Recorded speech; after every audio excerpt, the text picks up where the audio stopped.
Your reaction to AB now? Well, first, let me just say that we really appreciate it. The short stint that AB that he had here. He was the consummate pro with everything we did. His whole approach to this whole entire situation, and we want to wish him all the best. Not only is he a terrific player, but he's a terrific person, and he did a really great job. While he was here, we want to wish him all the best.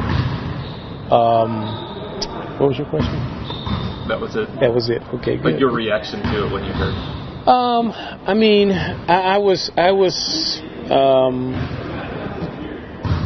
I can't say I was surprised. I didn't gone through enough of these in my career, so that's during this time, this is what happens.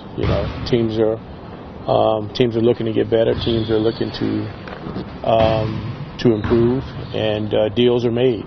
And so it's when moves happen, they're not a surprise to me anymore, because I know the nature of the business and how it works, and just knowing during this time, this is what happens. So you said that, and Larry Nance said the same thing, and I know that you've been realistic about what the situation is and the rebuild, but you lost two of your top scorers, two of your top rotation players. So how tough is that when the reality is you're not getting guys back that help you now necessarily? Well, I've always been a realist as far as my approach to everything I do. And in losing both AB and Rodney, I lose two of my top wing guys. And the situation is just what it is. I'll have to insert and I'll have to plug guys in, new guys that are coming on board. I have to get them acclimated, and I have to work with what we have. Like I said, I'm a realist, and I know that these things do happen, these things do take place, and I'm certainly prepared to move forward as a coach of this team. We'll have to move some people around, but we'll march forward. What do you know about Knight, Chris? Well, Chris, I don't know a lot about him just from playing against him. The kid was to my understanding, he was a high draft pick. I remember when he was in Phoenix, and I really liked his game. He had size, he has athleticism, and he's a young talent. He has a chance to come in and play some real good minutes for us, and we'll get a chance to get a real good look at him. Brandon Knight, this is our second time to go around. I had him in Milwaukee prior to his injury. I know he's had some injury, and he's been battling back from injury. But he's a terrific person and a terrific player. I'm really excited about having him. I'm looking forward to working with him again. And I think both guys have an opportunity to come in here and play. So we're excited to have both guys. Given his variety of injuries, do you think it's too tough at this point for him to reach the level that he was at with you in Milwaukee? Well, I don't know exactly where he is as far as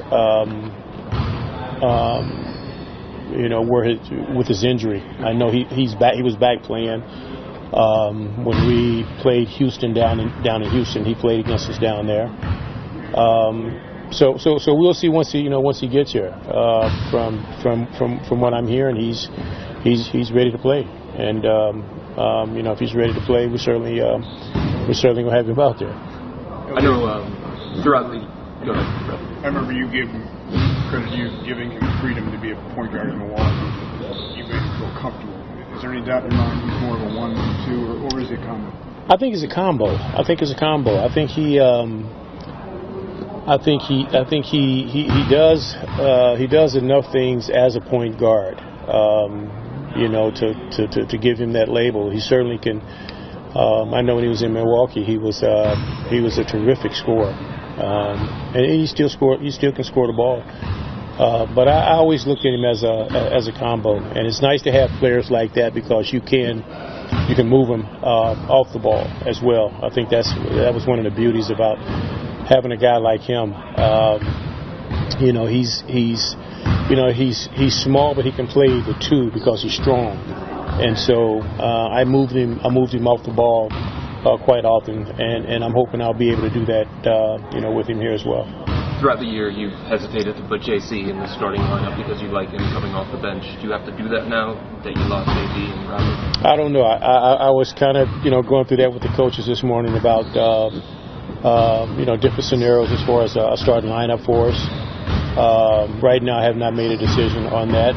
There's a chance JC could start. There's a chance I might leave him in his natural role as far as coming off the bench. Do you like him more on the court with Nance? JC and Nance, seem kind of good. Yeah, I like them on the court together. Yeah, I like them on the court together. I also like JC on the court with Delly. They seem to have this little click when they're out there together, and I don't want to interrupt that if I don't have to.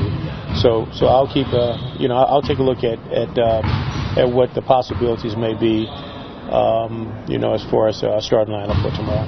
Any chance for Kevin on the road back to back? Kevin's still day to day. He's still day to day. He's still making really good strides. With all the stuff that we're doing, we had a non-contact workout here. Ran through a lot of things, and he was moving extremely well. We're just again continue to keep an eye on him, and we'll see how he is day to day. Jetty able to practice? Jetty did not practice. He was on one of the other baskets shooting, which was a good sign. So he's up on his feet. He's moving around a little bit, but he won't be ready for tomorrow's game. Do you have Brandon and Marquise tomorrow? I don't know. I haven't gotten total clarification of when those guys will be here. But as soon as I do, I'll be first to inform you guys.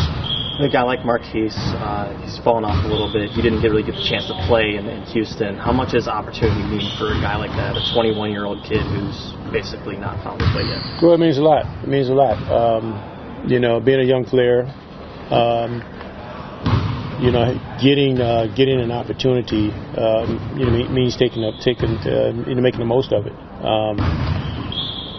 Like I said, I remember him when he was in Phoenix. I know he was in SAC for a little while too, but he really caught my eye in Phoenix. And I just thought that he would, just watching him, I thought he was a terrific player. He had size, he had strength. He was mobile for a big guy.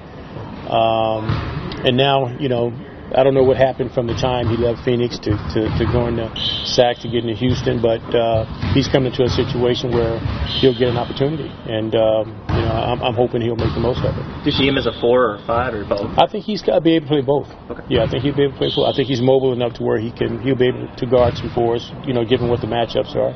But I do think he's big enough and has the strength and has the size to play some 5. Larry says that he wants to find him as a kind of a workout partner and kind of instill some more work ethic into him, because apparently that's something that's been an issue in the past. Do you see Larry with Marquise? Okay. And Larry says that he thinks he can possibly influence him in that way. Did you see that? That's a great attitude for Larry to have or to take. Like I said, I don't know a whole lot about him as far as his work ethic. Mm-hmm. And if Larry does know him, and if Larry feels that that's something that he can help him with, I think that speaks volume about who Larry Nance is. I think that'd be great. How close is Tristan? As you guys can see, he's over there putting shots up, but he's not ready to play. We won't know again anything until he goes through a full contact practice. Hopefully, it'll be sooner than later.